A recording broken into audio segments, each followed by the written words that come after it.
One of the key monastic sites of County Laois is here at Clonenagh, between Mountrat and Portlaoise.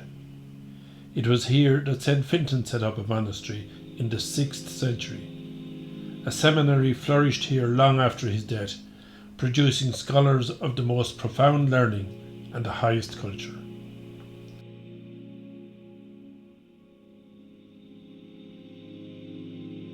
One of the great authorities on the lives of Irish saints was the Laois-born priest John Canon O'Hanlon of Stradbally. One of his many publications was his Lives of Irish Saints, and in volume 2 of that publication he wrote a substantial article running to 25 pages entitled St. Fintan, Abbot and Patron of Clonenagh, Queen's County. From this source we learn that St. Fintan was born around 1500 years ago, sometime between the years 525 and 530, deriving from the same stock as St. Bridget. There is uncertainty about his place of birth, with some historians saying that he was born in New Ross, County Wexford, while others claim that Clonkeen in the parish of Raheen here in County Laois was his birthplace. As a young man, St. Fintan entered Terryglass Monastery on the banks of Lough Derg in County Tipperary, which at that time was run by St. Columba. After passing his novitiate, Fintan, along with 2 of his companions, decided to worship God in a secluded place. They moved from Terryglass to Clonenagh, and they founded a monastery here. Having spent a year here, they found that their solitude was greatly disturbed, and they decided to move to the Slieve Bloom Mountains in the company of St. Columba. While they were on the mountains, St. Columba saw a multitude of angels hovering over Clonenagh, and he advised Fintan that God wanted him to return there. Fintan then retraced his steps to Clonenagh, where he began to collect around him a community of monks who lived under very strict rule. They lived by manual labour, and they tilled the land by spade or hoe. They abstained from all animal food, and they had not even a single cow, for their strict rule did not allow them the use of butter or milk. Some holy men felt that Fintan's rules were too strict, so they asked St. Canis of Ahabo to intercede with Fintan to relax them. He agreed to relax the rigour of his rules in favour of those monks who were his subjects, but in his own life he continued to adhere to the strict manner of living. Many distinguished disciples flocked to Clonenagh to gather stores of evangelical knowledge from the Abbot Fintan, and it is believed that the Book of Clonenagh, which Canon O'Hanlon describes as one of the missing or lost books of ancient Éireann, was written by St. Fintan and other later writers. I mentioned in a previous production that St. Fintan first inhabited Cromogue, about 3 miles from here, and that an old causeway known as St. Fintan's Road linked the churches of Cromogue and Clonenagh.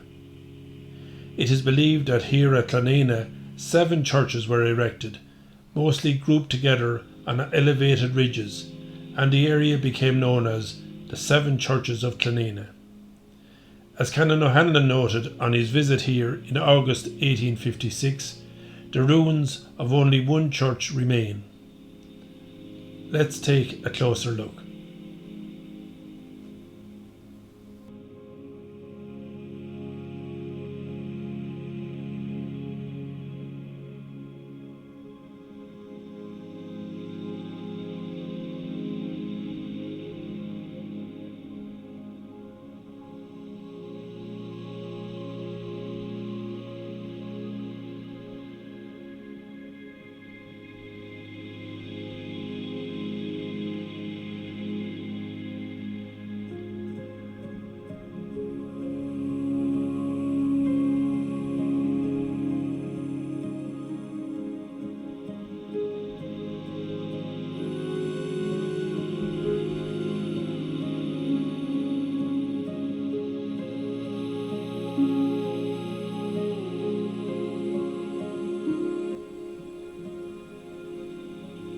When St. Fintan found that his death was approaching, he called his monks around him. He named his successor as Fintan Maildove. Then, raising his hand and imparting benediction to his people, and having received Holy Communion, St. Fintan passed away on the 17th day of February, around the year 603, and his feast day is celebrated annually on the 17th of February.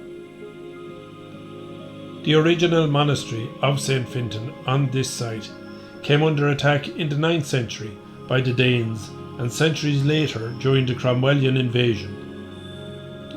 Nothing survives of the seminary or of the original monastery. The church ruins here, measuring approximately 9 square metres, are from the late medieval period and consist of a chancel with arch and portion of a nave. Canon O'Hanlon states that this church ruins was used as a Protestant church for Clonenagh parish within the memory of some locals that he met here in 1856. Surrounding the ruins is a graveyard which remains in use.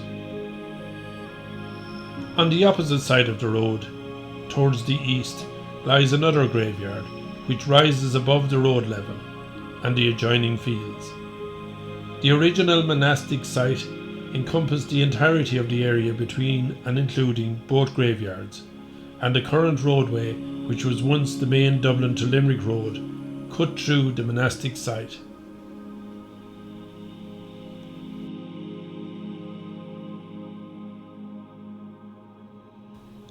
Outside this graveyard once stood St. Fintan's tree. Over the years it became known as the Money Tree, as pilgrims stuck coins into the trunk and branches. The Money Tree became a well-known stopping point for travellers on the Dublin to Limerick route before the M7 motorway was built. Alas, the Money Tree was the casualty of a storm around Easter of 1994, and the fallen tree was eventually taken away. In the intervening years, a new tree has sprouted again and grown to a considerable size on the same spot.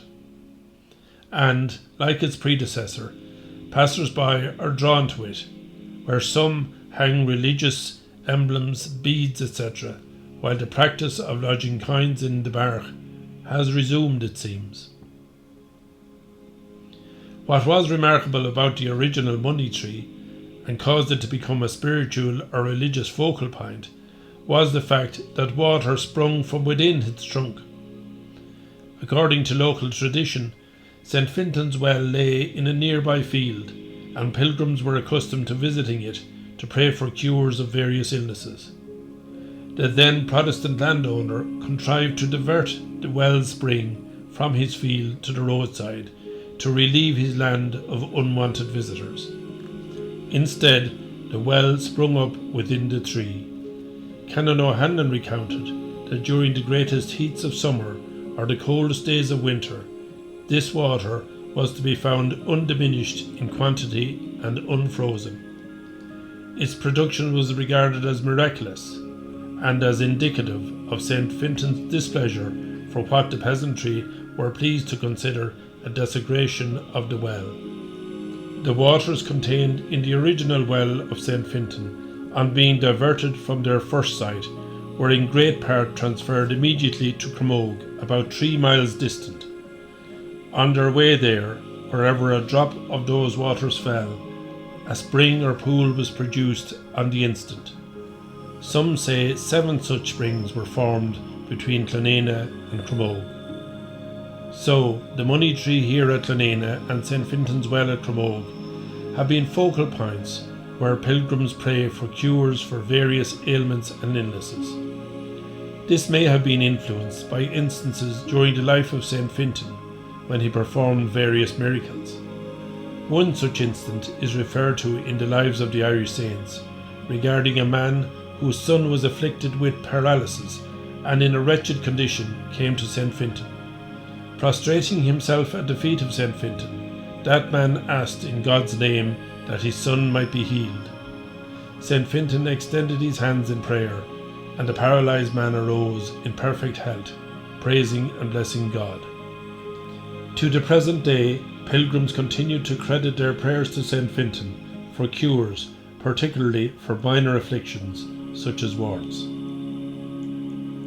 On another occasion, I will return to Clonenagh to take a close look at some of the historical gems in the graveyard over the wall here, and tell you some more about Clonenagh's rich historic past.